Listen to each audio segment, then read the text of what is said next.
Hey guys, tonight we drift under a velvet sky of phosphorescent waves and silent stars, where the horizon melts into moonlit swell, and you probably won't survive this without losing your sense of land beneath your feet. So, before you get too cozy, show some love with a like, and subscribe, only if this is exactly the kind of content you came here for. Drop your location and local time in the comments so I know where you're gliding from. Lower the lights, cue the gentle fan breeze, and let's glide softly into our nocturnal adventure together. You stand barefoot on the polished deck of a double-hulled canoe, its wood warmed by tropical sun earlier today and now cooling under the breeze. Salt tang lingers on your lips, a reminder that you're suspended between two vast dark worlds, water below and sky above. All around you, stars shimmer with ancient fire, their pinpricks of light offering the only guide across an ocean wider than any horizon you've known. Mainstream fact: long before magnetic compasses reached these waters in the 16th century, Polynesian wayfinders navigated thousands of miles using only stars, waves, winds, and wildlife, an astonishing feat of human memory and observation. Tonight, you'll learn how those oceanic navigators saw stars not as distant suns but as points on a celestial map, each cluster a beacon marking windward islands and hidden reefs. You cup your hand to your mouth and breathe deeply. The swell rocks the canoe in a gentle arc, and you recall a fringe tidbit: some navigators carried polished turtle shells on deck to reflect starlight, aligning shimmering spots on the shell with stars overhead to check their heading, a clever analogue to later marine sextants. Historians still argue whether such shell mirrors were widespread tools or rare inventions used by only a few master navigators, but their existence hints at the boundless ingenuity at work. Your mentor steps beside you, voice soft as the waters whisper. "Look for the Southern Cross," they murmur, pointing to a quartet of bright stars low in the sky. You lean forward, eyes tracing lines between stars, imagining invisible pathways stretching from one constellation to another. This cross marks due south, a fundamental direction for island hunters. You fix its position, committing its angle above the horizon to memory as if it were a refrain of an ancestral chant. Behind you, the canoe's outrigger skims silent foam. You feel the rhythmic slap of water against hull, another navigational cue. Wayfinders harness not just stars but swell patterns, reading the ocean's mood to confirm what the skies whispered. Tonight, though, the stars dazzle brightest, beckoning you to learn their age-old secrets. You close your eyes briefly, letting the sky's brilliance imprint on your mind. Tomorrow, you'll map courses by those same lights, plotted in mind rather than on paper, charting a course for islands that sleep beneath the waves. But for now, you simply stand, suspended between sea and sky, ready to follow celestial fires toward home. You settle onto the canoe's deck again, the wood cool beneath your bare feet, and turn your gaze skyward to learn the core constellations, those star groupings that form the backbone of every Polynesian night chart. Above you, the Milky Way spills like a pale river of light, but your focus sharpens on discrete clusters: the Southern Cross, Orion's belt, Scorpius's curve, and the Pleiades' misty cluster. These are more than pretty patterns, they are the star houses, precise celestial signposts that guide your journey across thousands of miles of open ocean.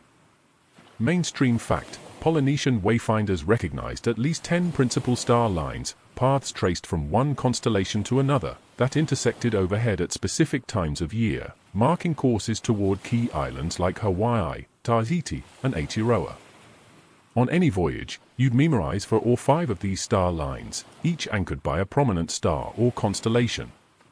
For example, you might follow the path from the Southern Cross to Acherna, then onward to Canopus, each star rising in a predictable arc as the night deepens. You crane your neck to spot Acherna, low on the horizon, its pale blue light twinkling faintly. Your mentor points out Canopus just above the waterline, a bright sentinel marking the eastward course toward islands shrouded in palm-fringed mystery.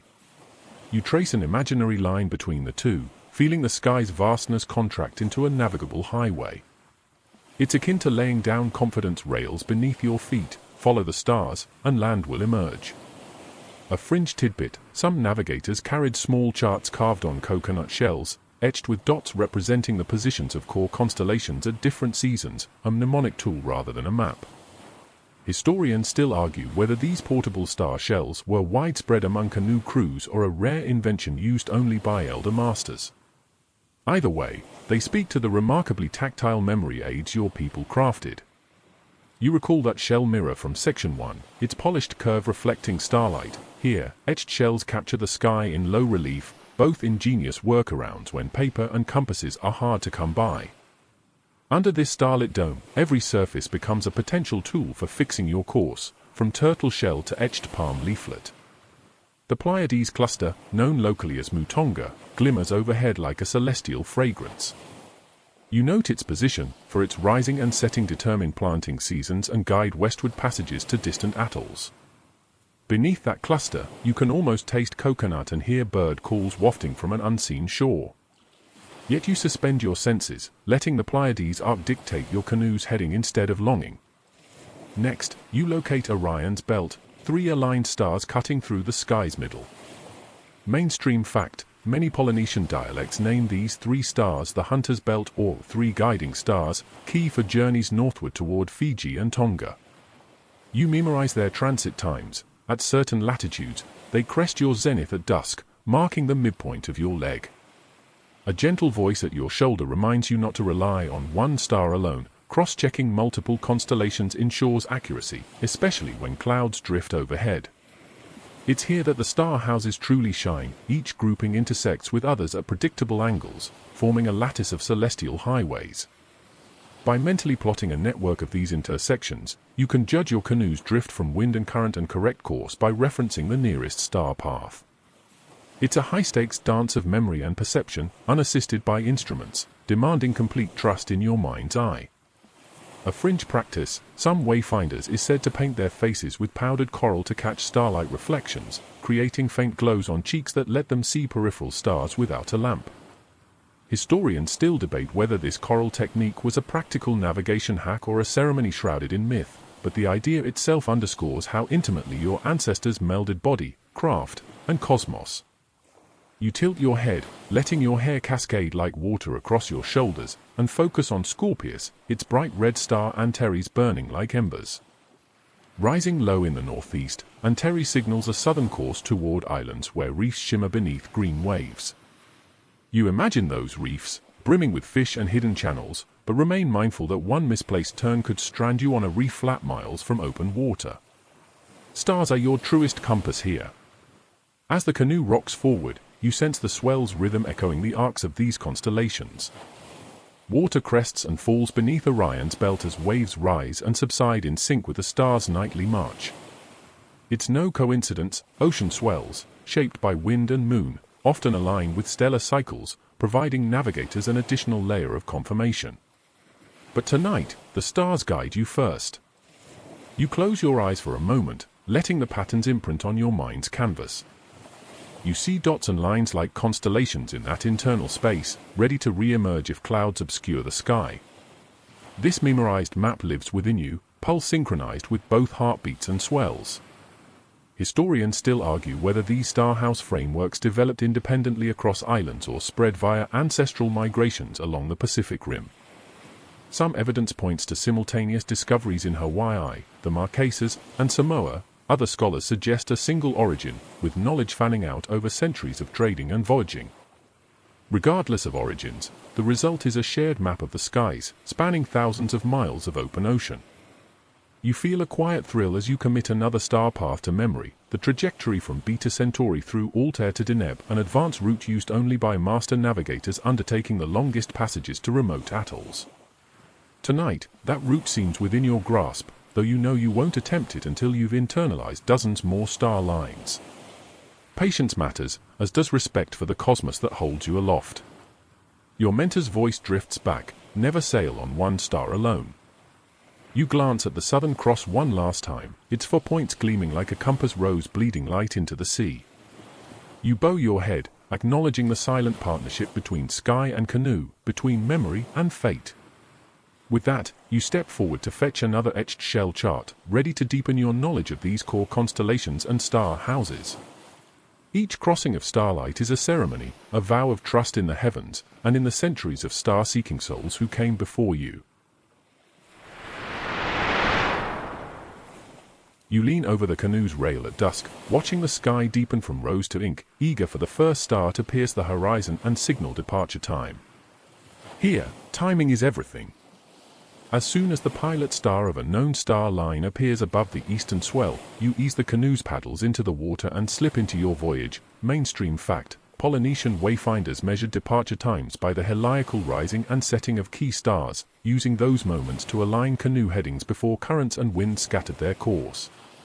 Tonight, you're focused on the star Tau Tonga, the belt of Orion's name in several Polynesian dialects. When its central star, Rigel, first glows faintly above the eastern horizon, it marks the beginning of voyages toward the Cook Islands. You squint eastward, spotting a pale pinprick of light just above the swell. That's Rigel, rising exactly where the sea meets sky, a celestial cue honed over centuries. You look to your mentor, who dips a paddle into the dark water and whispers, "Time to go." A fringe tidbit surfaces. Some navigators believed that the first star's appearance held extra magic if fireflies lit up beneath the canoe at that exact moment, merging sky and water in a rare natural harmony. Historians still argue whether Polynesian sailors really watched firefly flares alongside starlight or if this tale blossomed later as a romantic flourish in oral tradition, but the story captures the seamless bond between sea, sky, and living light. You grasp your paddle, setting your stroke to the rhythm of the rising star. Each dip is a heartbeat, steady and calm, propping the canoe's prow toward horizon's promise. The sea surface, dark as velvet, mirrors the sky's glow, and you feel adrift between two galaxies of light. Above, Rigel climbs a little higher. Below, faint phosphorescence trails your canoe's wake. This double reflection assures you that the star is correctly aligned, a natural sextant in watery form. As the night deepens, you monitor other stellar departures. In the south, Antares slips below the horizon, a signal that it's too late to head west toward Niue tonight. Instead, you pivot the canoe gently, confirming by the star setting that a southwestern trajectory now points toward the Tonga Islands. You trace Antares's path with your eyes, noting its descent into the dark belt of waves. That timing, that sinking star, is as reliable as land silhouette at daybreak. Mainstream fact: navigators used both rising and setting stars to minimize navigational error. When one star rose in the east, another set in the west, creating a cross-check. You recall the arcs between Scorpius and the Pleiades from Section 2, but tonight, you lean on star pairs, ritual duets of fire and fade that bracket your heading. The moment one star dips, another ascends, and your canoe glides on an invisible arrow across the ocean. You ease your grip on the paddle and reach for a small wooden staff carved with notches. Each notch marks a star's rising azimuth, the compass bearing of its first light. You align the staff's top with the rising curve of Ashurna from Section 2, then count spaces down to Rigel's notch, confirming your canoe's prow is pointed 90 degrees east. No metal compass, no paper charts, just memory, wood, and starlight. A fringe practice drifts to mind. Some navigators painted their forearms with quicklime to catch the sky's light reflection, making it easier to see faint stars near the horizon, tactile star charts on skin. Whether this technique ever saved a nighttime passage or fell out of favor due to skin irritation, no one can say for sure. Historians still argue whether such body maps complemented wooden charts or existed mainly in isolated communities. Your mentor nudges you as another star emerges, Fomalhaut, low in the southeast, signaling a safe channel between reef and open sea en route to Fiji's Lau Group. You nod, recalling that once Fomalhaut clears the watery horizon by 3 finger widths of handspan, you can steer a slightly southeastern course to avoid the dangerous coral bommies that lurk invisible just beneath the dark swell. You shift your weight, the canoe responding to tiny corrections. Each quarter turn is measured knee-deep in nighttime hush, a testament to practice subtlety. If you fumble, the canoe could drift off by degrees, adding miles of extra paddling by dawn, no small matter when supplies of fresh water and time are limited. Moonlight spills across the sea as the new moon hovers thin and silver. You watch its subtle glow wash the water, nearly obscuring fainter stars. Navigators preferred moonless skies for clarity, but sometimes low lunar light allowed safer steering around reef edges, illuminated dimly beneath glassy water. You recall a fringe note, In some traditions, the new moon's light was thought to be a test. If you could still see Polari's equivalent in southern skies under moon glow, you proved your mastery. Historians still debate whether Polynesian navigators recognized Polaris or relied solely on southern pole stars, but the interplay of moon and stars certainly added complexity to your night chart. You lower your gaze to the outrigger, studying a set of shell buttons threaded on sinew, your personal mnemonic for a sequence of stars rising at midnight. Each shell's size and color remind you of the star's brightness and hue: white shell for Sirius's silver blaze, pink-toned for Aldebaran's warm glow. With a gentle touch, you slide each shell along the line, allowing your fingers to follow the star sequence: Sirius, Aldebaran, Pollux. That manual meter by night is another way your mind and body team up. As midnight passes, you find yourself at a critical juncture, the rise of Arcturus in the northeast, guiding you toward Hawaiian shores. You feel a thrill. Hawaii is your ancestral homeland, a green gem far to the north of tonight's passage. You visualize its volcanic peaks lit under moonlight and the welcoming chorus of birds at dawn. Then you check Arcturus's setting counterpart, Vega, descending in the northwest, reminding you to maintain a careful course correction lest ocean currents nudge you too far west into open waters. That interplay of rising and setting stars creates a star-based odometer, a way to gauge drift by comparing two concurrent stellar markers. You set your paddle aside for a moment, closing your eyes to sense the canoe's lean against the swell, confirming that the horizon's edge still aligns with Vega's slope and Arcturus's height. It's as if the stars and the sea conspire to speak one language, audible only to those willing to listen. You resume paddling, each stroke timed to the two stars now in your mental crosshair. A playful breeze tousles your hair, and you can't resist a wry thought: no GPS needed, but a good headlamp for chopping onions at midnight would be nice. Yet jokes aside, the silence and precision feel sacred, like chanting an invisible prayer to the night sky. As the first blush of dawn lights the eastern swell, you circle back to your guide's words: when stars fade at dawn, let the day's winds take up your steering. You pack away shell buttons and starlight memories, ready to transition from celestial navigation to the ocean's morning cues: wind, swell, and bird signs. For now, though, the stars have done their work, guiding you across the vast Pacific in a dance of rising and setting lights. You lie back in the canoe's hull cradle, eyes tracing the sky's slow rotation as you await the moment a star plunges directly overhead, your cosmic landmark for precise latitude. Around you, the night is hushed, save for the gentle lapping of water against the hull and the distant cry of a frigate bird gliding in moonlight. Your heart thumps in quiet anticipation. When a zenith star, one that crosses the meridian at a point exactly above your head, reaches its apex, you know your canoe hovers at the same latitude as your destination island. No charts, no instruments, just sky, memory, and practiced sight. Mainstream fact: Polynesian navigators map dozens of zenith stars, each tied to an island's latitude. For example, when the bright star Aldebaran reached the zenith, its light forming a perfect circle around your head, you knew you'd arrived at the latitude of Rarotonga's shore. These zenith stars served as turning points. You held your heading until the star peaked overhead, then eased your paddles to steer north or south toward landfall. It's akin to a natural GPS tuned by generations of ocean wanderers. You raise your chin, nudging your gaze upward toward a nearly invisible point of light.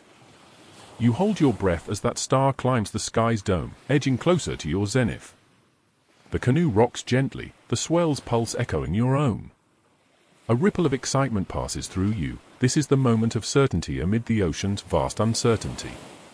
You'll know exactly when to pivot westward for those palm-fringed beaches ahead. A fringe tidbit drifts through your mind. Some wayfinders claim they could feel a subtle warmth on the back of their necks when a zenith star passed directly overhead, a solar-like pulse of starlight briefly caressing the skin. Whether this was a physiological sensation or shared mythic lore remains unclear, but it speaks to the intimate bond between navigator and night sky. Historians still argue whether such tactile perceptions guided actual navigation or simply enriched oral storytelling around the fire. You sense your mentor's steady presence behind you, whispering, "Now," as the zenith star's light blurs across your vision. You nod and dip your paddle, shifting rhythm to match the swell's slight shift. As the star begins its descent, you know you must alter course. The canoe's prow swings gently, turning toward the faint glow of island palm lights on the western horizon. Already, your mental map maps the journey's next leg. You dip a finger into the water, tasting salt, mixing sky and sea in a single moment. It reminds you of that fringe mirror from earlier sections, a reflective tool for catching starlight on shell or water surface. Here, your body is the instrument, eyes and flame of memory guiding muscle and wood. Mainstream fact: zenith stars aren't confined to a single season. Navigators memorize different sets for each month, ensuring year-round passages. Pleiades peak at latitude for Samoa in November. Speaker dominates springtime voyages to Tonga. You recall a cassette of star names learned in childhood: Hkli for Hawaii, Eaa for Rapa Nui. Tonight, you harvest Aldebaran's wisdom for Rarotongan latitude, but soon you'll master other starlit cues for every isle scattered like emerald jewels across the Pacific. You settle into the deck's curvature, tracing the star's arc now tilting westward. The night's velvet cloak stretches overhead, studded with constellations you know by heart. You recall a scholar's debate. Some posit that zenith navigation emerged as a byproduct of bird and wave reading, while others argue it was the premier Polynesian innovation, an independent scientific system rivaling ancient Greek astronomy. The truth, you suspect, merges both, sky and sea entwined in a single craft of observation. As your canoe drifts steadily west, you glance at the water's surface, still shimmering under the zenith star's ghost in the sky. It's a halo of light that follows you until the star fully sets, when you allow your course to adjust by the next rising star. Each shift is a gentle choreography of starlight and swell, a nightly ritual repeated across millennia. In the silence, you savor a light joke: no captain's log, no sextant, just your head tilted back and a handful of memory etched into sinew and bone. It's not the technology that commands respect, but the human mind's capacity to remember every angle and every flicker of starlight. And while modern GPS satellites orbit overhead, you feel a quiet pride in knowing that your ancestors navigated these same skies with nothing but faith in the heavens and faith in each other. Another ripple nudges the hull as you ease the paddle again, keeping pace with the ocean's hymn. You consider how zenith star navigation demands both patience and precision. You must wait for the apex, then act with grace. A fraction too early, and you'd glide riskily north of land; too late, and you'd overshoot by miles. The balance is as delicate as the stars themselves. Tonight, you trust that balance. You trust memory woven from countless voyages that echo in your blood. You trust the sky's silent compass, each zenith star a pinpoint of certainty in the boundless dark. And as Rarotonga's silhouette emerges faintly on the horizon, palms and lanterns twinkling like ground-based stars, you realize that the most ancient maps are not drawn on paper but on the canvas of the night sky, painted by light that anchors hearts and hands to home. You settle into a low crouch on the canoe's deck, eyes sweeping across the polished mahogany hull glinting under starlight. Tonight, you'll learn the art of celestial navigation on canoe decks, a practice where the boat itself becomes your instrument. The hull's glossy surface, oiled with coconut oil at dawn, now reflects faint star patterns, creating a living map beneath your fingertips. You lean forward, tracing the reflection of the Southern Cross on the deck's curve, aligning its mirrored image with the real constellation above to lock in your heading. Mainstream fact: Polynesian wayfinders often oiled and polished their canoe hull specifically to catch starlight, using the reflections to confirm star positions when faint or obscured by thin clouds. A shimmering patch on the deck mirrors a star's exact angle above the horizon, letting you verify your course without shifting your stance or losing sight of the horizon's glow. You extend an arm, finger hovering just above the wood, and watch the reflected cross drift toward the bow's curve. Just as the constellation moves across the sky at a known rate, 15 degrees per hour, the reflection slides across the deck. When the two align in both real and mirror positions, you know your canoe points true south. This tactile feedback transforms the vessel's smooth curve into an analog protractor, calibrating your heading with uncanny precision. A fringe tidbit drifts through your mind. Some master navigators used small beads of resin to mark key star reflection points on the hull's edge, tiny anchors of luminescent sap that glowed briefly under starlight. Whether these resin dots truly improved accuracy or simply served as ritual markings in a nighttime ceremony remains debated. Historians still argue whether these glowing markers were practical navigational aids or poetic embellishments woven into the lore of navigation lessons. Your mentor crouches beside you, beckoning to another reflection. The twin stars of Alpha and Beta Centauri appear as two flickering pinpricks on the hull's polished surface. You adjust your stance until their reflected line points directly at a carved notch on the gunwale, a notch that marks the course toward Samoa's shores. Holding that position, you can steer by feel, not sight, letting the swells whisper and the hull's glow guide you where open water might otherwise lack landmarks. You shift slightly, noticing how the deck's curvature amplifies some reflections while dimming others. Each canoe's arc is unique, built to cradle waves and reflect stars just so. Mainstream fact: canoe hulls were carefully shaped not only for hydrodynamics but to optimize their use as reflective navigation tools. The slight arch of the deck aligns perfectly with key star altitudes, a design passed down through generations of master canoe builders. You test the system by tracing the reflected Pleiades cluster, watching its pattern shimmer across a darker patch of wood near the port side. This cluster, your guide for voyages to the Marquesas, is lower on the horizon tonight, its reflection dulled by slight spray on deck. You reach to wipe the area with a cloth wrapped around your wrist, restoring clarity. The reflection snaps back, and you realign the deck's mirrored image with the real cluster above. It's immediate confirmation, no need to peer upward and downward in alternation. A playful breeze tousles your hair as you turn to adjust a second notch near the stern. You line up the reflected Sydney's Lambda star with that mark, verifying the southeast heading toward Nuez Lagoon entrance. Each notch functions like a waypoint in a digital map, though carved into wood rather than bytes. You sense that every canoe hull is a personalized star chart, home to the memory of its builder and navigator.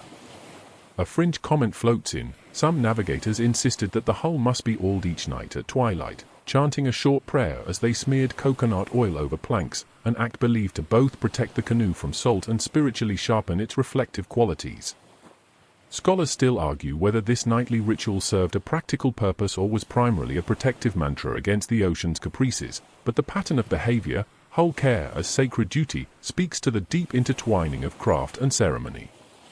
You pause, inhaling the hushed scent of coconut oil and salt spray.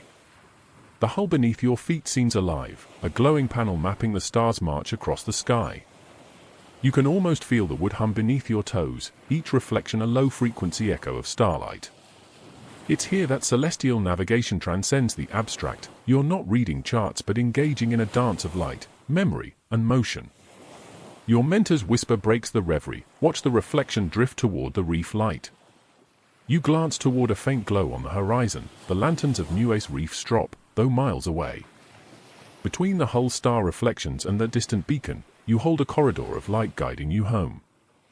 Mainstream fact: nighttime hull reflections also allowed crews to maintain watch in darkness, avoiding the need for torches that could attract sharks or reveal their presence to rival canoes. Instead of a flame's flicker, they used the steady glow of stars mirrored in oiled wood, quiet, constant, ethereal. A gentle swell lifts the canoe, and the reflection slides in perfect unison. You grip the gunwale, feeling the boat's slight roll, and your mind translates that movement into a minor course correction: lean left, ease right, keeping the reflected cross centered. It's a living feedback system, where slightest misalignment on wood signals the smallest deviation at sea, and each correction steers you back onto your starlit path. You bend to adjust your paddle grip, ready to settle into a steady rhythm now validated by both horizon and hull. Ahead, the island's faint outline grows more distinct, its palm trees tracing dark silhouettes against the indigo sky. You know you've navigated with precision, no compass needed, no charts unfolded, just hull, stars, and confidence born of countless voyages. As the first hints of dawn brush the east with violet, you cleanse the deck with sand and spill water across planks to wash away salt before oiling begins anew. Tomorrow, the cycle will repeat: polish, reflect, align, and guide. Tonight, you leave behind a canoe whose hull has borne your footprints and reflected your aspirations, a vessel as much star chart as watercraft. You rise, stretching legs stiffened by kneeling, and salute the hull, silent partner in your stellar navigation. The night's work lingers in the wood sheen, a testament to the seamless union of craftsmanship and cosmic memory that carried your ancestors across the Pacific.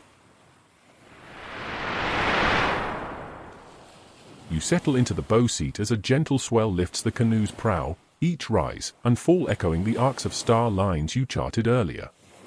The night feels alive under your hull, swells rolling in patterns that mirror stellar pathways above. Your ears pick up the soft whoosh of waves beneath the hull, your eyes flick between distant stars and the silent undulations of water. Ocean swells are like living lines on a celestial map, guiding you as surely as any constellation. Mainstream fact: Polynesian navigators recognized that consistent swell directions, formed by prevailing trade winds and distant storms, aligned with star lines, reinforcing celestial bearings.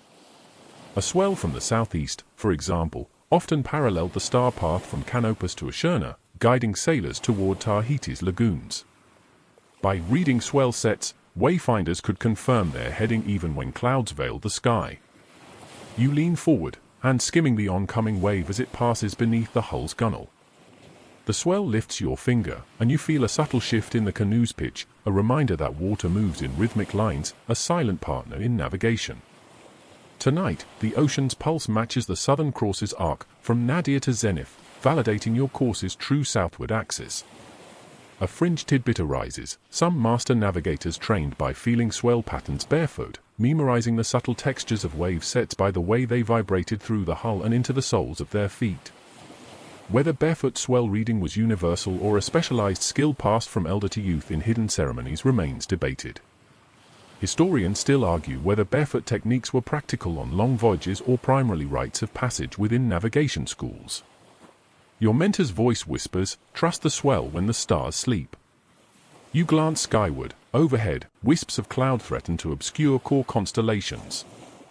But down here, the swell's regular cadence hums beneath you, carrying the story of distant trade winds across the sea.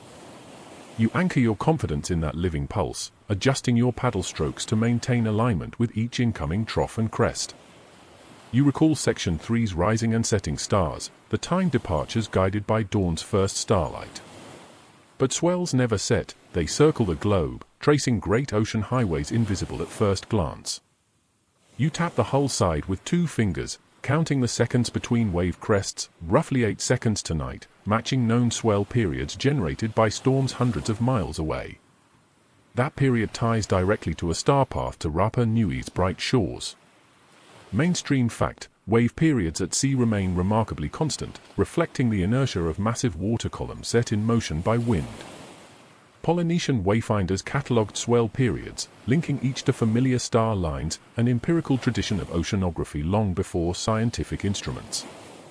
You close your eyes against the wind, sensing the 8-second rhythm mapping your canoe's forward motion. A playful breeze ruffles your hair as you imagine teaching this to modern sailors: no GPS, just your toes on the deck.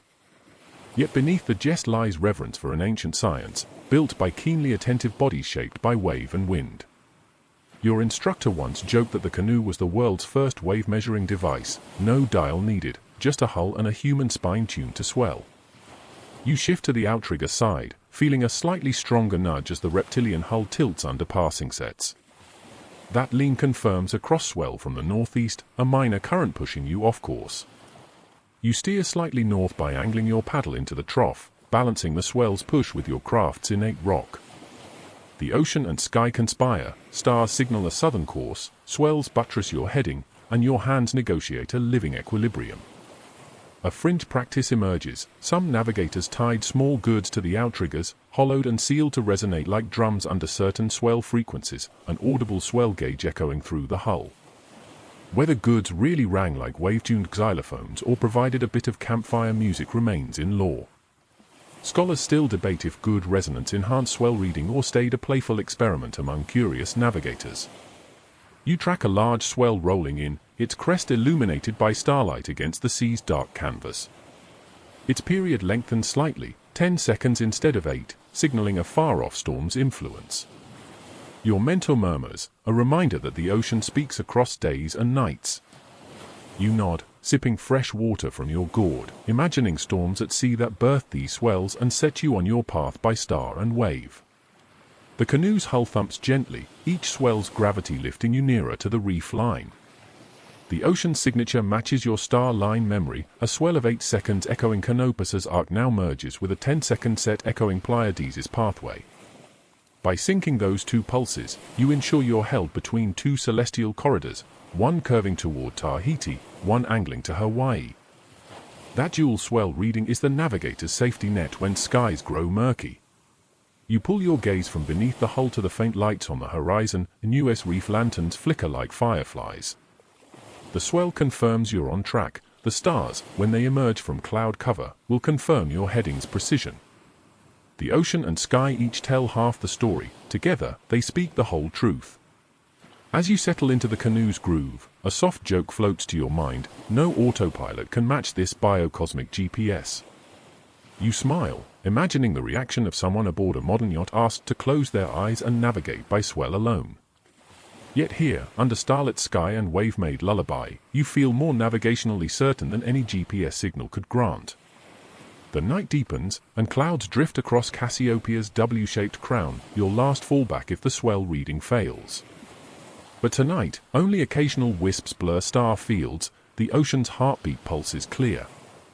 You run a hand along the hull's reflection panel, still glossy, still alive with mirrored stars, and shift to face forward. Each swell that rocks the canoe whispers a gentle mantra: hold course. Trust the wave. Land awaits. You lean into the swell's embrace, paddle poised, and let the canoe ride that precious rhythm toward tomorrow's dawn and the welcoming shores that rest under the morning sun. You lean over the canoe's gunwale, scanning the inky horizon for any flicker of movement against the dark swell.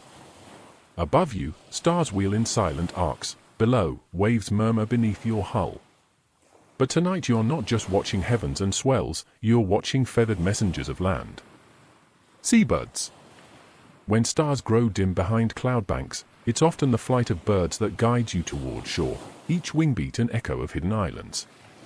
Mainstream fact: Polynesian wayfinders relied on seabird behavior, especially terns, nardis, and shearwaters, to signal nearby land, since many of these species feed close to shore at night and return to roost at dawn.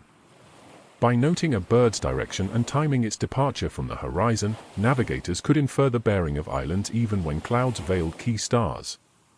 You cup your hands to shield your eyes and spot a distant flicker, white underwing glimpsed against the dark sea. A noddy, perhaps, drifting homeward after feeding in plankton-rich currents. Your mentor whispers, track its flight before dawn. You watch as it rises 3 degrees above the swell, heading west, then circles back toward starless sky before diving toward unseen land. That pattern tells you that land lies not due west but slightly northwest, where your next star line will intersect remembered swell paths. A fringe tidbit drifts through your thoughts. Some navigators carried small gourds filled with fish oil to smear on canoe rails. The scent of fish in the air, combined with bird cries, allegedly attracted feeding seabirds, drawing them closer and making their directional cues more obvious. Whether goods truly lured birds nearer or simply amused crews remains debated. Historians still argue whether this scent strategy was a widespread technique or a clever anecdote passed down in rare traditions. You raise a finger to indicate the bird's angle of approach, about 20 degrees north of due west, matching the star path from Fomalhaut you learned in Section 3. Your canoe heels slightly as you adjust paddles to drift toward that heading, relying on swell confirmation from Section 6. The bird's flight becomes a living arrow, pointing your prow toward reefs and coconut groves. You recall a story of a master navigator who once followed a solitary white tern for 3 nights, convinced it would lead him to an undiscovered island. On the 4th dawn, he glimpsed palm fronds glinting in sunrise, an unexpected motor he named Tlua after the faithful tern. Modern scholars still debate whether that account is legendary embellishment or factual record of finding uncharted land, but it underscores how deeply bird following was woven into Polynesian navigation lore.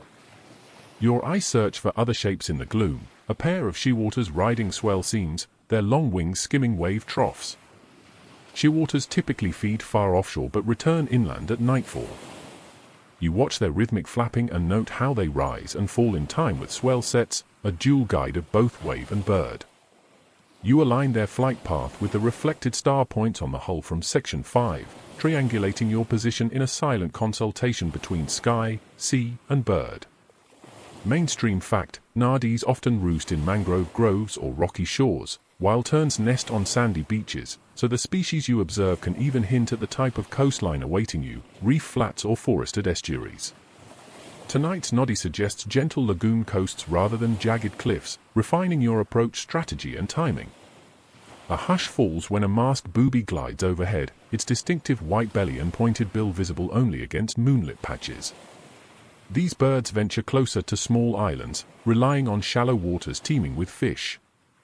You watch it circle twice, then head south, a subtle signal that land lies not only west but also southward. You integrate that bow wave of information, ready to tweak your heading when dawn breaks. A fringe note surfaces. In some islands, women whispered special chants to call returning seabirds, believing their own voices could guide lost voyagers when stars and swells failed. Historians still argue whether such chants were genuine navigation aids or later ritual additions to shore-based traditions, but it reveals how oral culture and natural observation blended to form holistic navigation systems. You crouch to adjust your balance as the booby's path fades into the dark. The swell's hum and hull's reflection fade into second place, your focus sharpens on avian signals. You scoop a handful of seawater and flick it skyward, an old test to see if wings respond to surface spray, a fringe trick said to draw curious shearwaters lower. Tonight, the spray brings no winged responders, but the thought reminds you of the resourcefulness Polynesian navigators employed. Just before the eastern horizon brightens, you catch a fleeting silhouette, white noddy, glinting in lantern-like glow from a reef. Your breath catches. That glow is likely firelight from early dawn fire sticks lit by beach sentinels, or prism flares from hermit crabs scuttling along reef flats. Either way, the bird's proximity to land is confirmed, you are within paddling distance.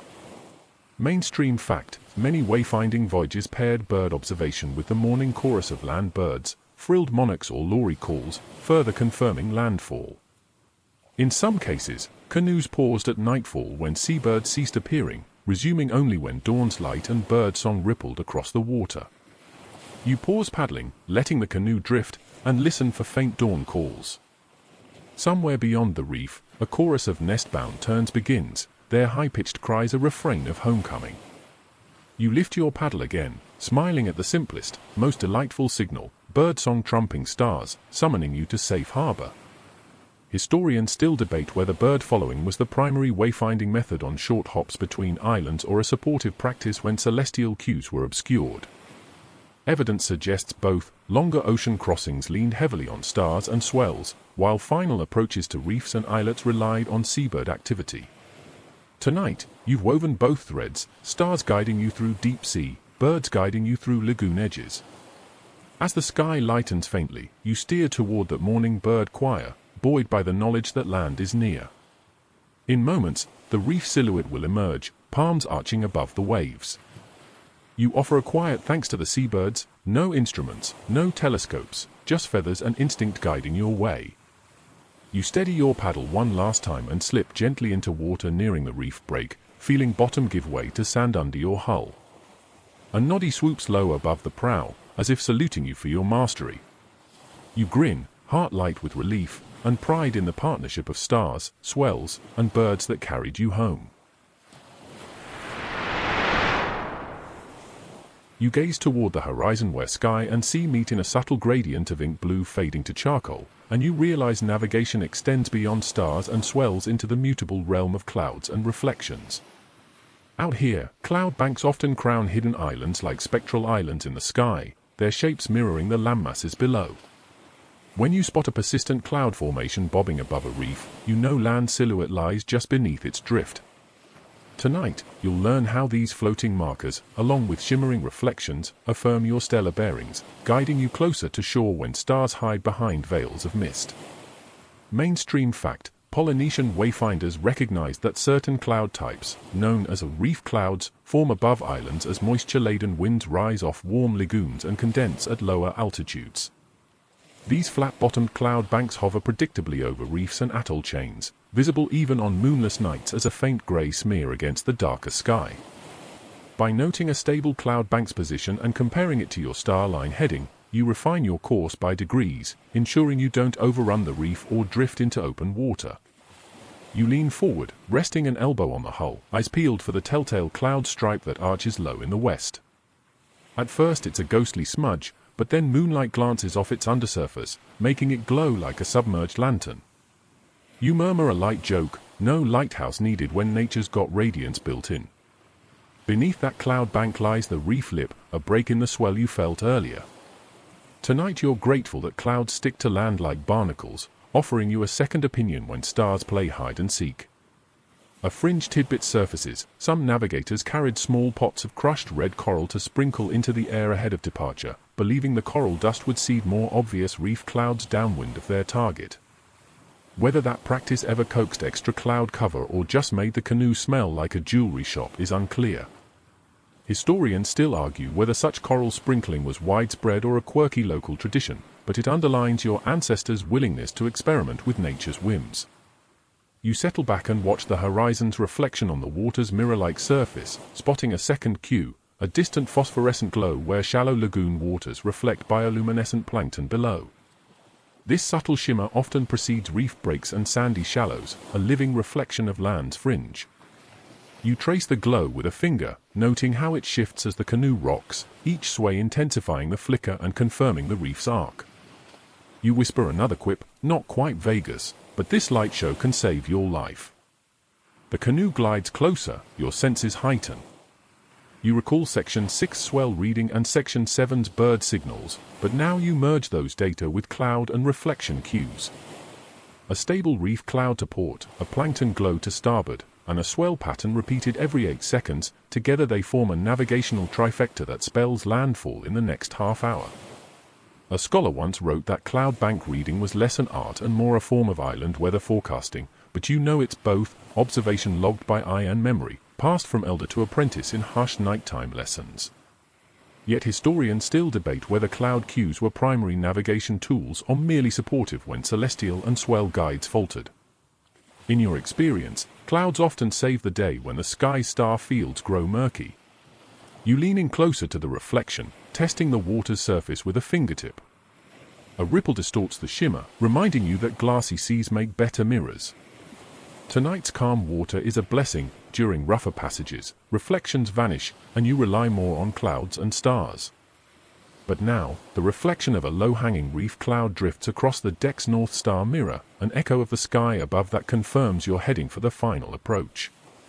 Beneath the cloud, you spot another fringe sign, a faint orange flicker where locals have lit dawn fires on the beach, visible only when cloud cover scatters the firelight skyward. You call out softly, "Bonfire bingo," and your mentor chuckles. Firelight on clouds is a late-night beacon, used by island sentinels to welcome canoes. Historians still argue whether early voyagers coordinated fire signals with cloud reading or discovered them by chance, but tonight, you're grateful someone lit that fire. You rise to your knees, buffed hull creaking softly, and face the bow. A narrow wedge of open water separates you from the reef's crest. The cloud bank's edge aligns with your star line's reflected arc on the deck, the plankton's glow pulses beneath the bow's hull, the swells hum in steady rhythm. Together, they guide you into a shallow pass, where the water's color shifts to jade and cerulean, another reflection cue of sand flats ready to cradle your canoe. 3 light jokes in, all we need now is a welcome committee of coconuts rolling onto the deck. The canoe laughs back with a hollow thump. In moments, you cross the reef crest with a gentle bump and paddle into calm lagoon waters, the cloud bank receding overhead, its job done. You glide toward shore, where pandanus fronds rustle under local sentries waving torches. Stars fade with the approaching dawn, clouds disperse in pink sunrise, and the ocean's reflections settle into stillness. Yet the memory of cloud banks and glimmering reflections remains etched in your senses, a guide as reliable as any star. As you step onto white coral sand, you offer a silent thanks to every cloud, shimmer, and horizon line that shepherded you through the night. Tomorrow, you know you'll teach this art to new apprentices, demonstrating how sky and sea reflections weave firm roots between islands. For now, the reef's hush greets you, and you realize navigation here is a holistic symphony of stars, swells, birds, clouds, and reflections, each instrument essential to orchestrating safe passage across the open Pacific. You cradle a small bowl of coconut water on your lap, its cool sweetness a welcome contrast to the night's salt and sweat, and you prepare to build a mental star compass in your mind, no tools allowed, just memory and imagination.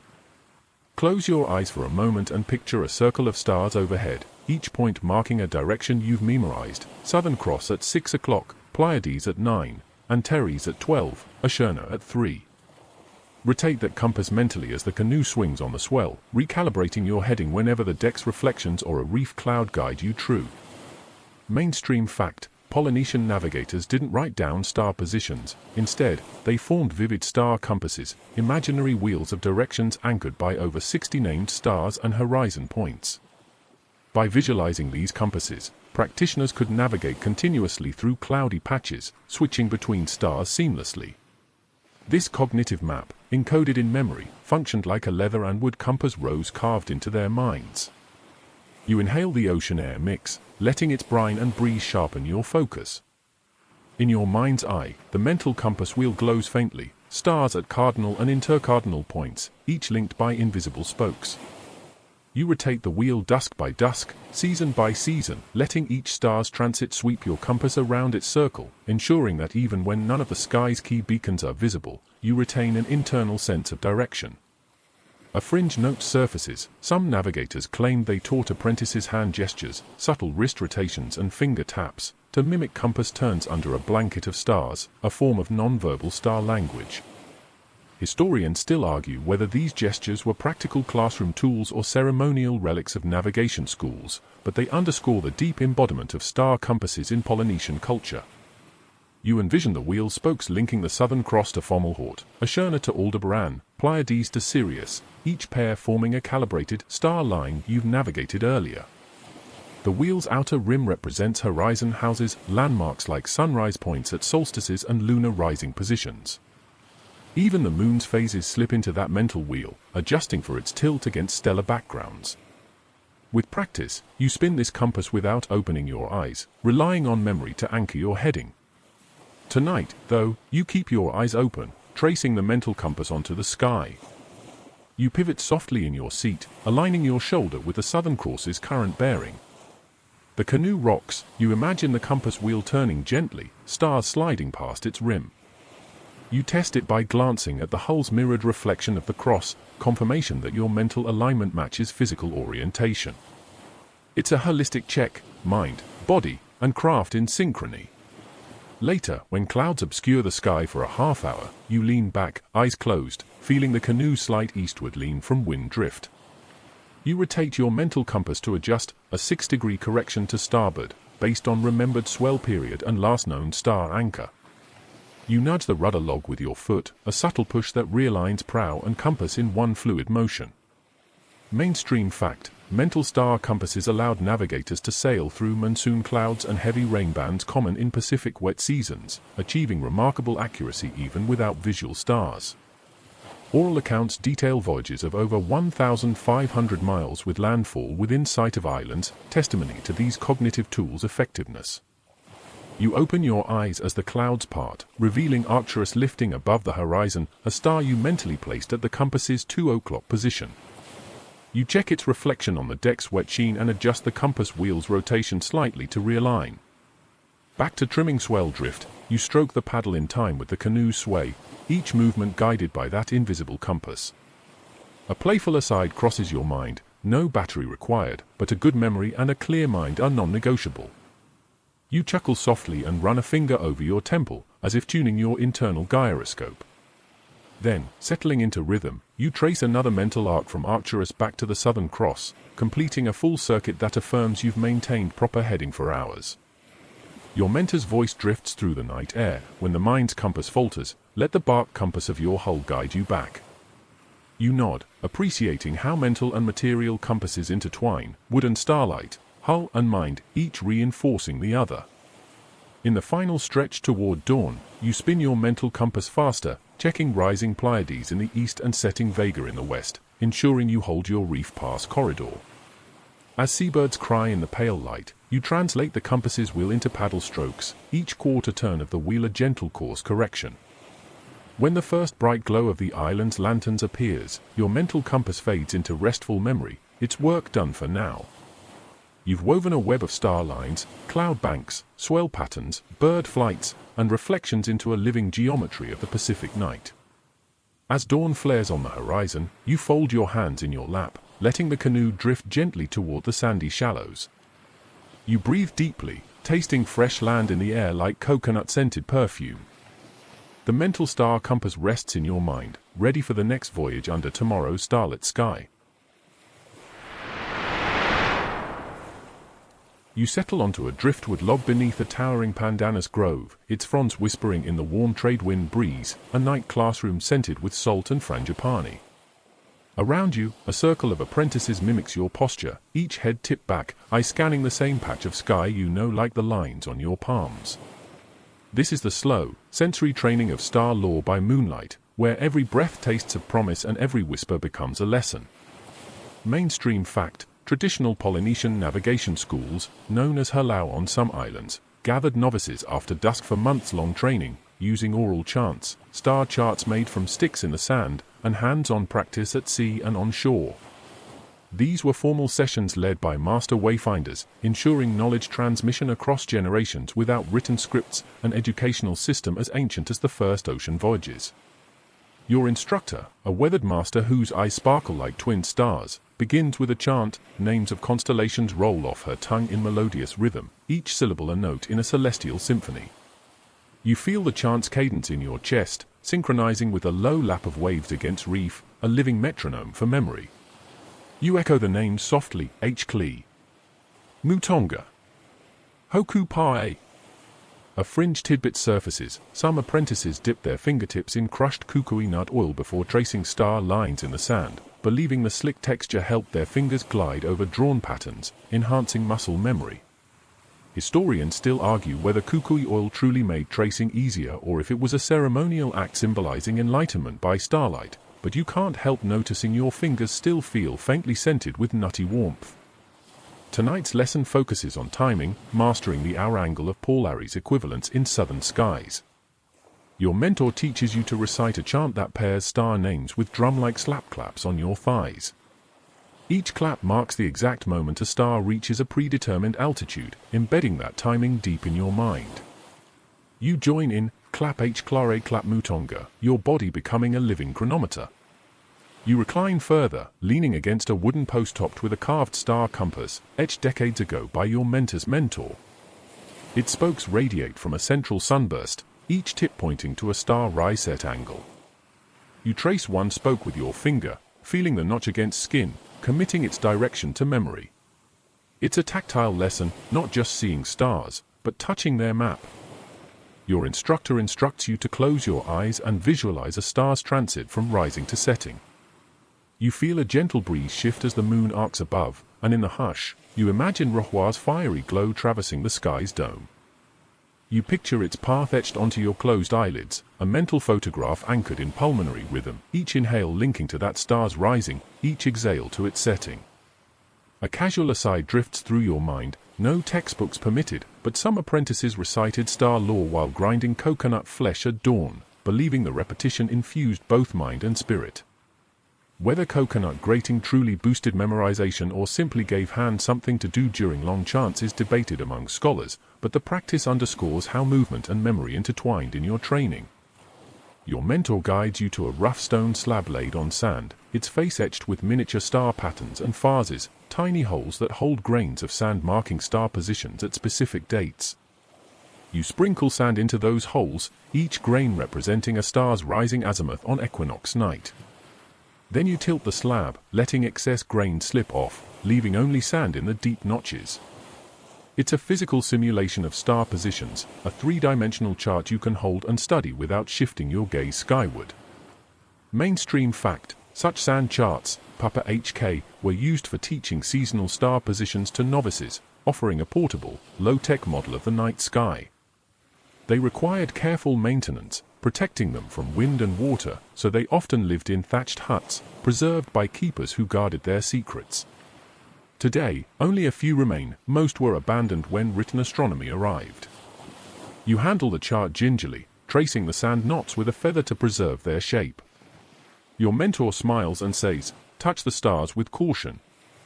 You nod, recognizing that each grain is a star's soul in your hands, and your responsibility is to learn, not to lose those memories to wind or waves.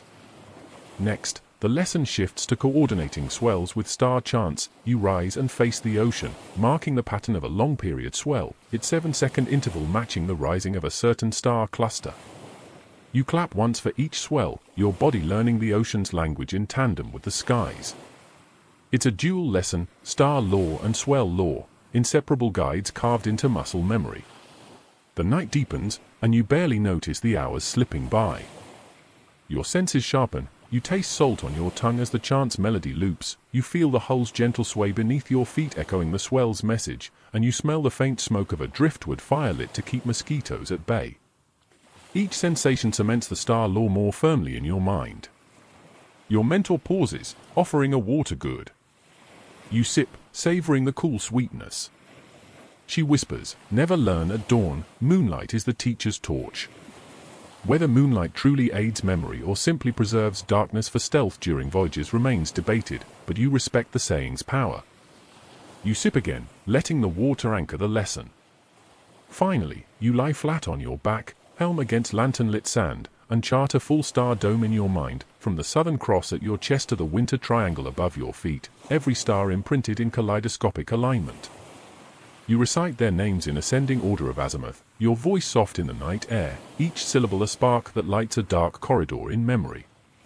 As a soft breeze fades, the lesson closes with a whispered mantra: sky, sea, soul, navigate. You inhale, letting the mantra settle into your bones. Tonight, under tropical skies, you've woven star names, chants, tactile charts, and bodily rhythms into a tapestry of navigation, an embodied compass ready to guide your future voyages. You rest your hands on your chest, feeling the cadence of your heart match the ocean swell. With eyes closed, you drift toward sleep, knowing that tomorrow's dawn will bring new lessons, tidal rhythms at sunrise, reef edge reading by daylight, and final touches on the art of passing that wisdom forward. You settle cross-legged on soft sand beneath a canopy of swaying pandanus leaves, firelight flickering across your companions' faces as you prepare for the night's most sacred lesson, oral traditions mapping night voyages. Here, chants, stories, and poetic verses serve not as mere entertainment but as living star charts encoded in rhythm and rhyme. A mainstream fact, Polynesian wayfinding knowledge was transmitted orally for centuries through hlelo, chants, and mele, songs, each one carefully crafted to embed complex navigational data in memorable patterns, ensuring that successive generations could traverse the Pacific without written maps or instruments. Your mentor begins softly, voice low like distant waves, reciting a chant that names a sequence of stars and swells. Hkli rises in the east, Mutonga guides our feast, Scorpius's tail bows at sea, Alphen Cross stands sentinel free. Each line pairs a star's name with a poetic image. Mutonga guides our feast hints that Pleiades rising signals melon harvests and also marks the star path toward Fiji. You repeat the chant quietly, letting its meter settle into your chest, each syllable a nodal point on the mental star compass you honed in Section 9. A fringe tidbit surfaces. Some chants contain hidden bird calls, specific syllables mimicking tern cries, woven into the melody so apprentices could practice listening for nocturnal bird signals while chanting. Historians still argue whether these avian echoes were intentional mnemonic devices or later embellishments by chant custodians, but you can't help grinning at the thought of singing your way toward land and bird calls guiding your canoe simultaneously. As the chant flows, you notice your heart synchronizing to its beat, inhale on H-, exhale on Li, and your spine aligns with the canoe's gentle yaw. This embodied chant anchors star lines in muscle memory, your feet instinctively angle toward the northern crosses rising, your hands press lightly on the hull where deck reflections shimmered in Section 5. The chant is more than mnemonic, it's a ceremony fusing song, sea, and sky. Next, you hear a PKA with Macron narrative song, telling the story of Maupiayug, the Micronesian master navigator who voyaged from Satawal to Hawaii in 1976, reviving ancestral star lore nearly lost to time. His journey, now immortalized in chant, underscores mainstream fact, oral traditions preserved navigational knowledge long after Western maps and compasses supplanted Polynesian practice, only to be reclaimed by cultural revival movements. You shiver at the outline of Maui's volcanic peaks as the narrative weaves in names of reef passes and bird flocks guiding him ashore. You lean forward, tracing imaginary lines in the sand as the PKA with Macron names constellations, Kapuuloa to Makahiki star. Arcturus smiles like distant spar. Each poetic phrase conveys star positions relative to horizon houses. Puuloa hints at the inlet near Molokai, while Makahiki star signals Makahiki festival months. Apprentices memorize these verses in groups, reciting them in unison to internalize coordinates. Whether entire star routes are encoded in single chants or spread across multiple verses remains debated. Some scholars argue that chant fragmentation risked fragmentation of knowledge, while others suggest it allowed modular recall of specific passages as needed. In practice, you sense both resilience and complexity woven into the melee. A gentle joke drifts in: if GPS satellites sang their way to coordinates, you imagine we'd all be charting courses to work like boogie nights. But here, the chant simplicity masks profound precision, every verse a waypoint in the vast Pacific. The fire's glow softens as your mentor switches to a call and response chant. Each time the teacher names a star, apprentices respond with its directional cue. Hkli, you call back, east by rising. Mutonga, you echo, west by setting. The repetition cements the Starhouse network in your mind, reinforcing what you traced mentally in Section 9 and physically under Section 10's Moonlit Apprenticeship.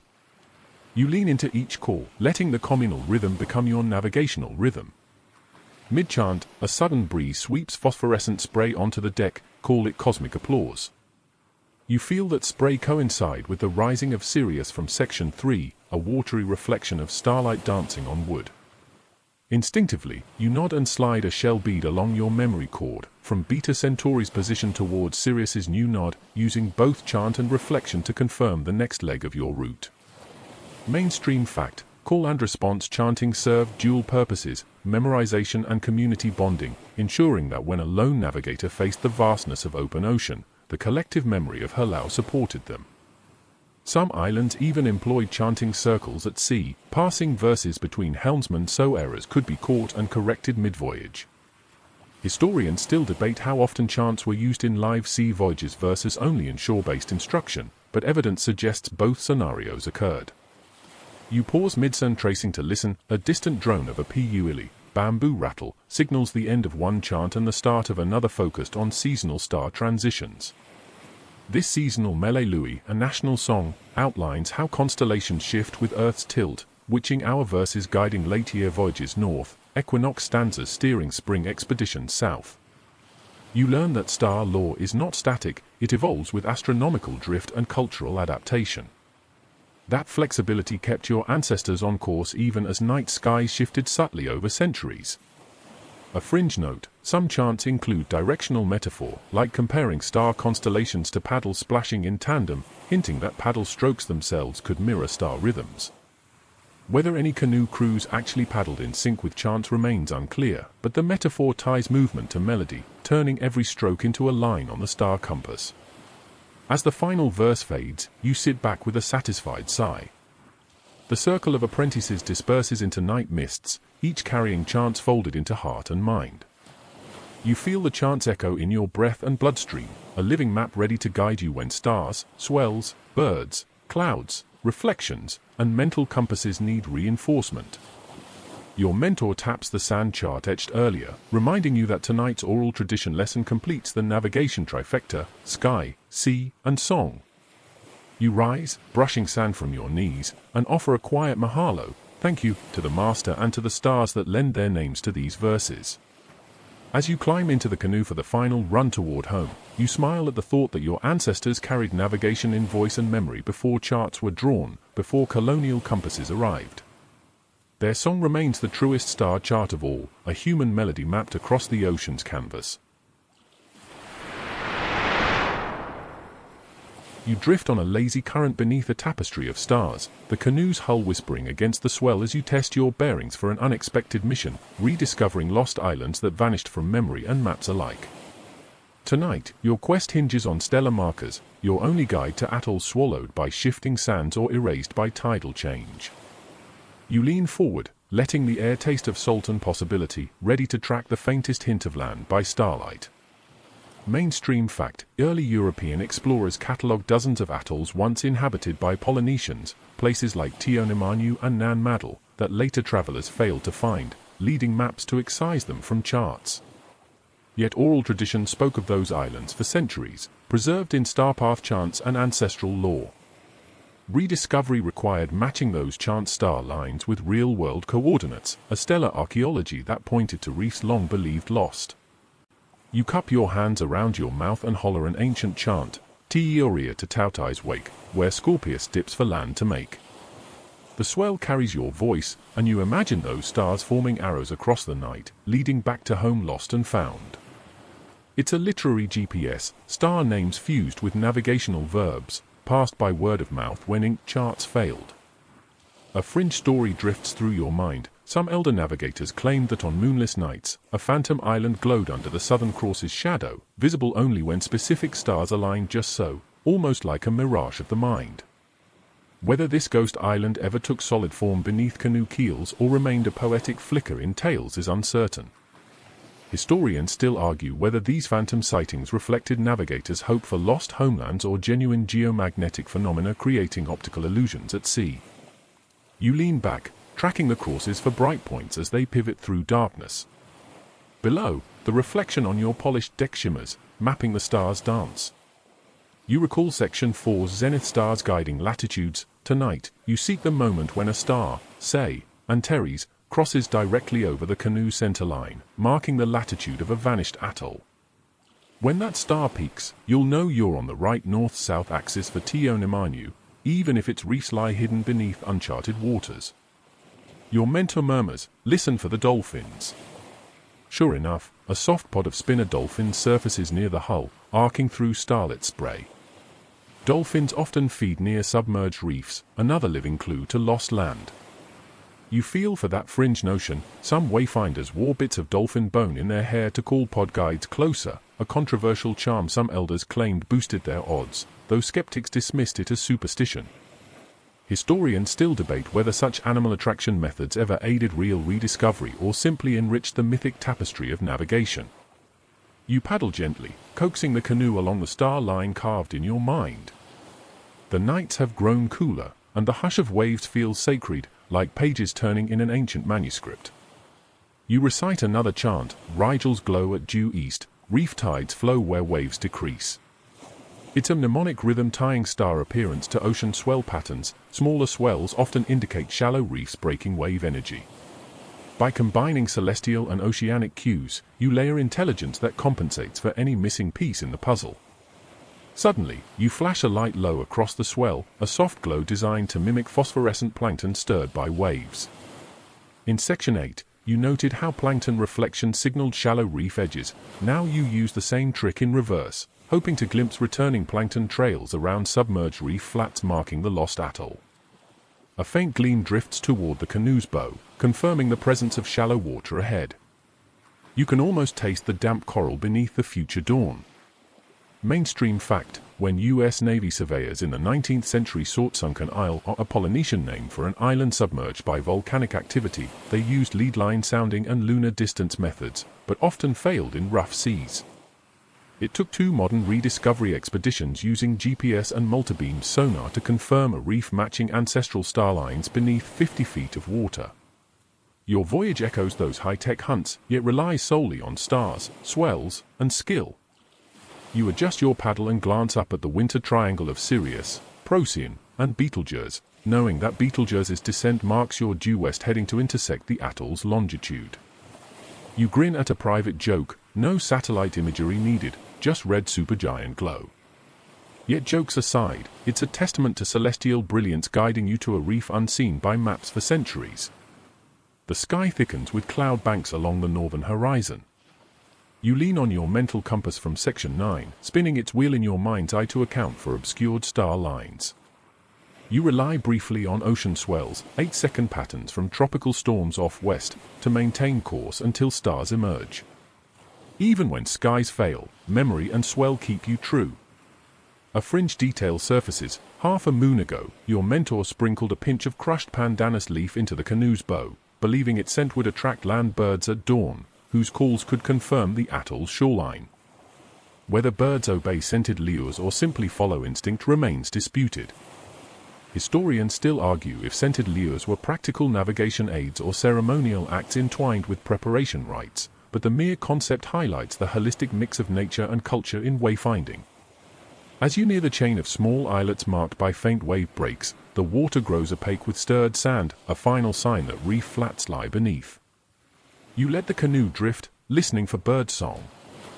And just as first light tints the sky, you hear the unmistakable cackle of frigate birds circling overhead, colonial descendants of those first seabirds you tracked in Section 7. Their cries sharpen your senses, a dive-bombing tern flashes by, zeroing in on a tidal pool. You guide the canoe into a shallow channel, eyes glinting with dawn's promise. The reefs rise in places, coral ridges spotted across jade-green water. This is Tionemanu, reclaimed from memory and star maps, waiting silent beneath the morning sun. You step onto sandy shallows and feel the crunch of shells, proof that ancestral chants still map real land.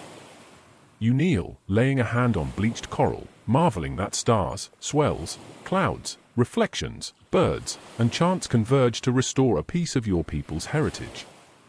Fragments of a starline chart from oral tradition have led you to a place that modern cartography forgot.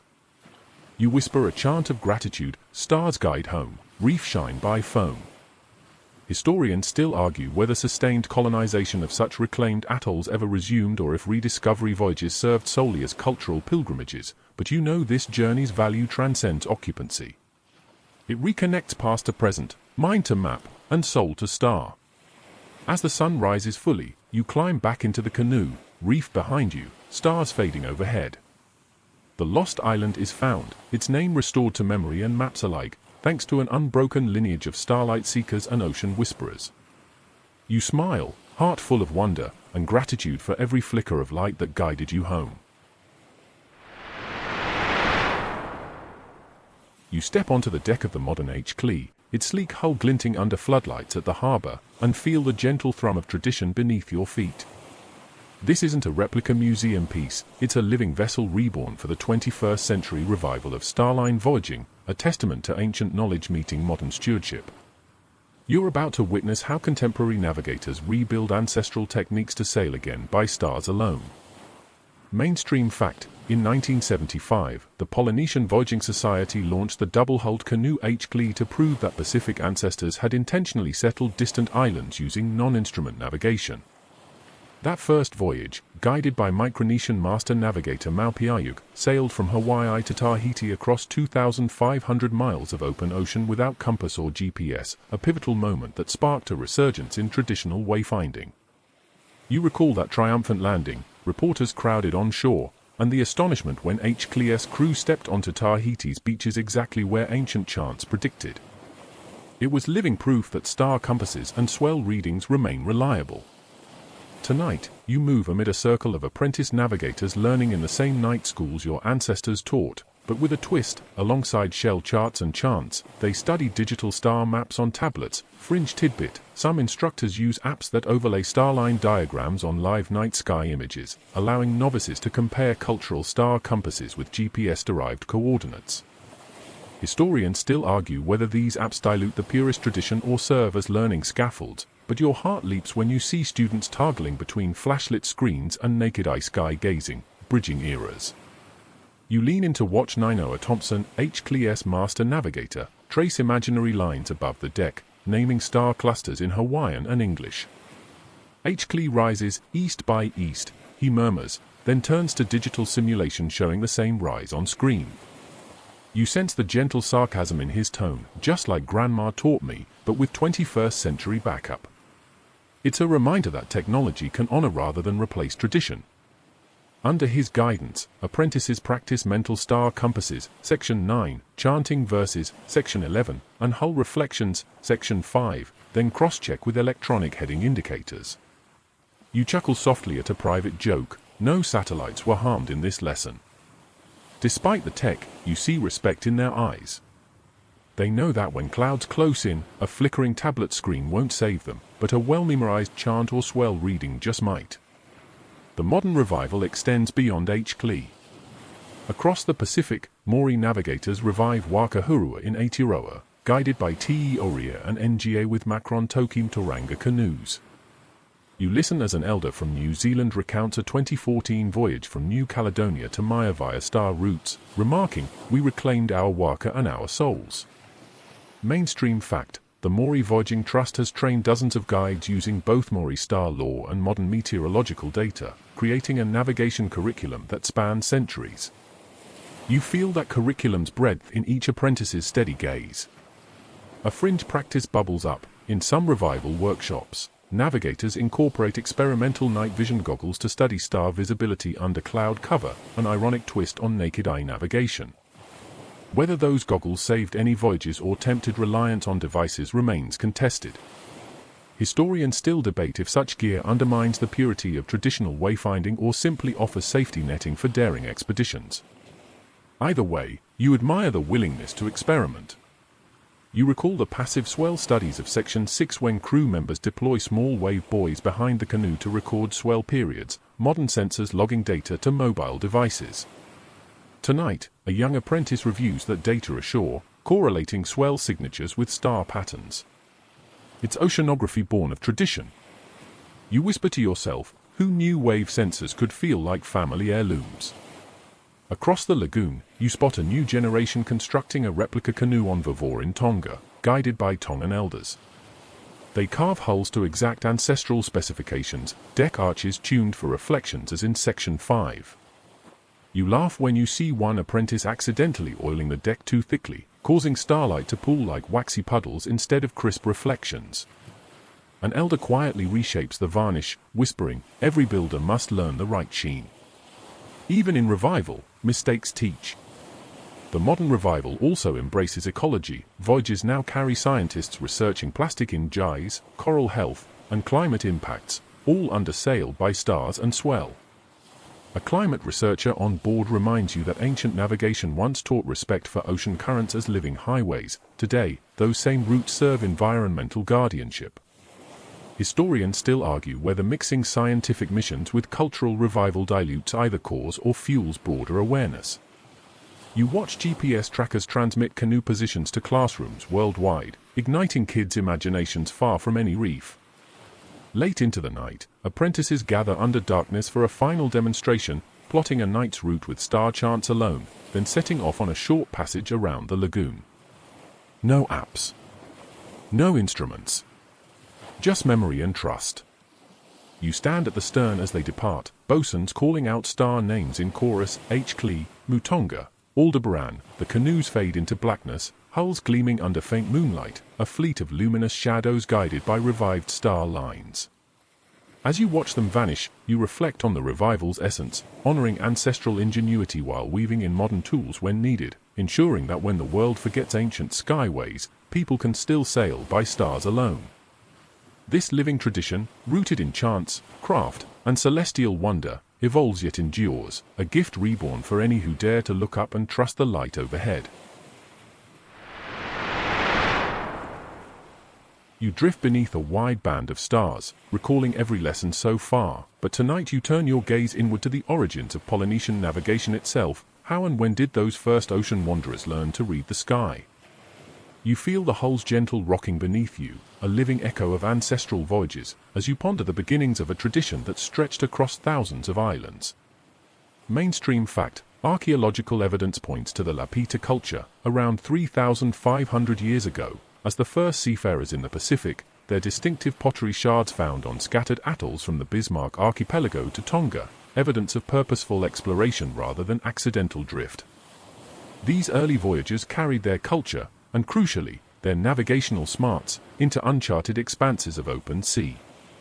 You lean forward, fingertips brushing salt-smoothed wood, imagining a Lapita navigator under a similar sky, no written star chart, just memory and observation.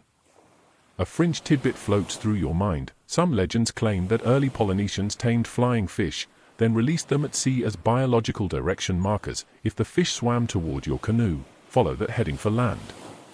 Historians still argue whether such fantastical methods were practical or poetic myth, but the story reveals the creativity of wayfinders willing to enlist any living guide they could. You recall that the earliest canoes, outrigger designs found at Lapita sites, were engineered for speed and stability, hull shapes honed for ocean swell compatibility. Mainstream fact, Lapita vessels likely measured around 10 meters, narrow enough for wave slicing, wide enough for crew and supplies, optimized over generations through trial and error. You picture yourself balanced on such a craft, paddle poised, listening for the swell story while glancing at overhead stars. Scholars still debate whether Lapita navigation techniques emerged locally, built on generations of coastal fishing, or if influences arrived from Southeast Asia, where earlier Austronesian voyages set out from Taiwan millennia before. Some argue for a southern spread of navigational knowledge carried on swift boats, others insist that wayfinding innovations were born independently in Pacific crucibles of trial, error, and oceanic challenge. You sense both plausibility and tension in that debate, a reminder that human ingenuity often blooms in multiple gardens. You breathe deeply, inhaling the warm night air laced with pandanus and salt spray, and consider the fractured evidence. Pottery shards here, canoe remains there, star lore passed in song but unrecorded until Europeans arrived. A playful joke drifts through your thoughts, if only those pottery fragments could text us a nightly star chart. Yet humor aside, you marvel at how material culture aligns with oral traditions. The same horizon houses you learn by chant tonight likely echoed in Lapita star song 3,000 years ago.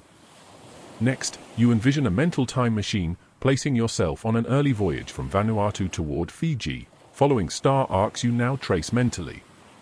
You imagine the excitement of first land sighted by starlight, shores unimagined yet already woven into ancestral chants. A fringe detail emerges. Some primary sources from early European explorers noted local navigators singing lullabies to star clusters before long voyages, suggesting that star chants predated Lapita pottery by hundreds of years. Historians still argue whether those lullabies contained navigational data or served purely as spiritual homage, but the notion underscores navigation's deep cultural roots. You shift position to better catch the Southern Cross's glow, reflecting on how over centuries, star house names varied from island to island, Matarael in one dialect, Rua in another, yet core constellations remained consistent across thousands of miles. Mainstream fact, linguistic studies show at least 7 star names shared across Polynesian languages, evidence of a shared navigational lexicon stretching from Hawaii to Rapa Nui. You feel a thrill imagining that unity, a cultural thread that wove communities together across open water. A gentle sarcasm escapes your lips, no need for inter-island texting when you share star names. Then you quiet, mindful of this lineage. Every word in your chant carries echoes of those first navigators who lacked modern instruments but had stellar genius and human resilience. As the canoe glides, you contemplate modern scholars' varied theories. Some propose that celestial navigation in Polynesia developed gradually over millennia of coastal voyaging. Others argue for a relatively rapid development coinciding with Lapita expansion, suggesting a kind of cognitive revolution in night sky reading. Neither view fully satisfies, but both illuminate the depth of innovation required to transform canoes into navigational laboratories. You taste coconut water on your tongue and feel gratitude for both sets of arguments, each recognizing the monumental achievement of Pacific wayfinding. You close your eyes for a moment, letting the gentle swell hum beneath you like a lullaby, and picture generations of kneeling apprentices, eyes to the sky, hands tracing star lines in sand, voices lifted in chant, fingers carving hull notches, all practicing the art you now embody. In that timeless moment, you feel connected to the pulse of ancestral knowledge, one with canoe, swell, bird, cloud, and star. When you open your eyes again, the sky's dome seems to shimmer with possibility. You smile, thinking that no matter how new theories emerge or how many artifacts wash from shore, the stars overhead remain the same, offering silent testimony to human innovation.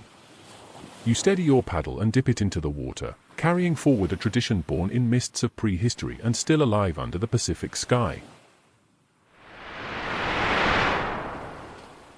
You stand on the sandy shore as dawn's first light washes the reef flats in pale gold, reflecting on the enduring legacy of the navigators whose celestial wisdom shaped not only voyages but Pacific cultural identity. The modern world buzzes with GPS signals and digital charts, yet you feel something profound in this simple act of star-seeking. Mainstream fact, in 2016, UNESCO inscribed traditional Polynesian wayfinding and navigation on its representative list of the intangible cultural heritage of humanity, recognizing that this knowledge system, rooted in stars, swells, birds, clouds, and chants, embodies centuries of collective memory and cultural continuity. That inscription affirms what you've known all along, that navigation is not just a technical skill but a living tapestry of language, art, ceremony, and community. You recall the first time you saw H.Clear's sail unfurl against the sky, its immense canvas bearing symbols of star compasses and ancestral voyages, and felt a swell of pride as apprentices chanted star paths on deck. You realize that these voyages across the Pacific have become powerful symbols of cultural resurgence, inspiring indigenous communities from Hawaii to Aotearoa to reconnect with their genealogical roots.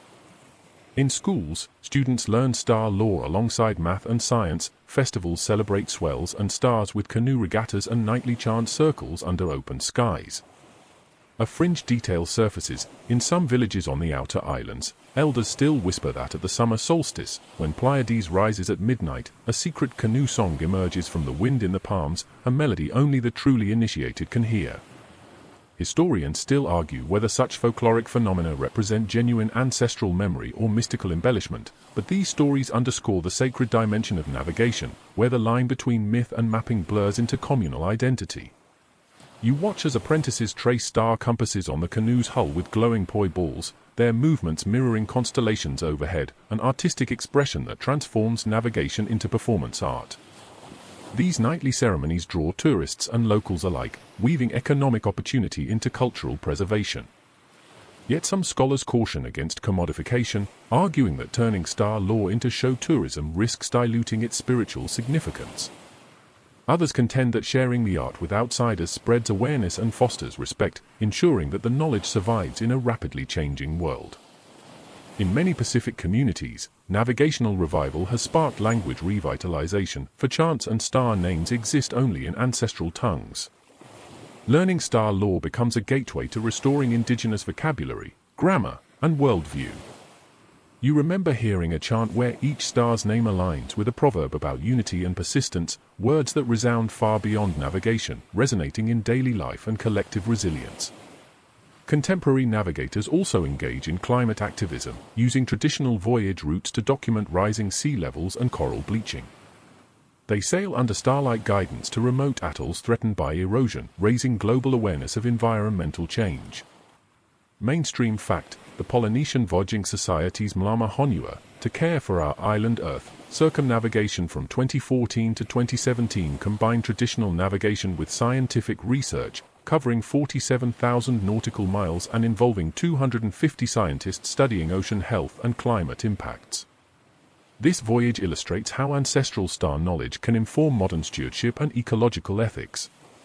Still, historians debate whether integrating scientific missions with cultural revival dilutes navigational purity or enriches it by demonstrating practical relevance. You believe that combining art, culture, science, and advocacy honors the holistic spirit of wayfinding, a system that always bridged people with environment, not isolated them. As you pack away your shell charts, star chant scrolls, and reflection mirrors, you feel the weight of heritage braced by collective memory and community bonds. This knowledge has endured through colonization, missionary bands, and the lure of modern convenience. Tonight, and every night, star-seeking navigators continue to carry a torch lit by countless ancestors who first stepped into canoes beneath silent skies, trusting only stars and swell.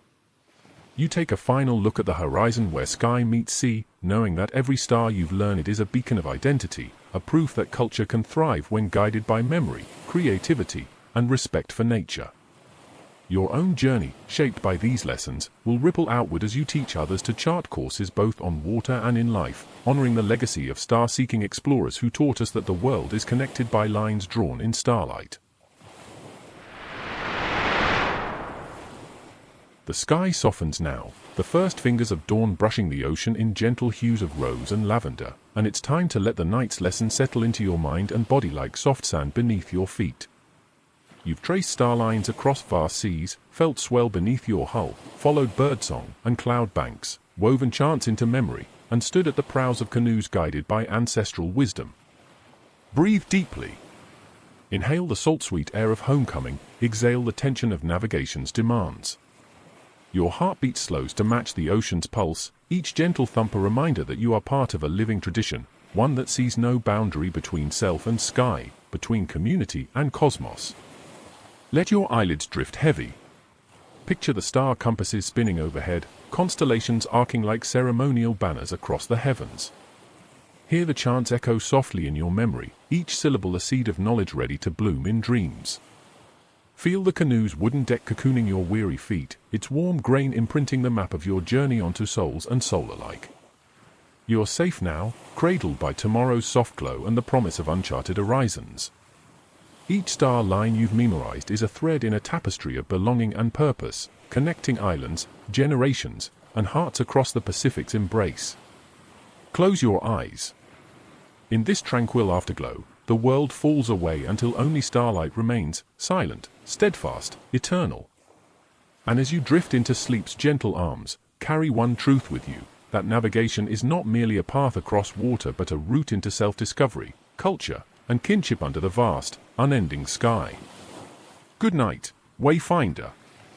May your dreams sail under starlit wings, guided by the wisdom of countless voyagers who came before.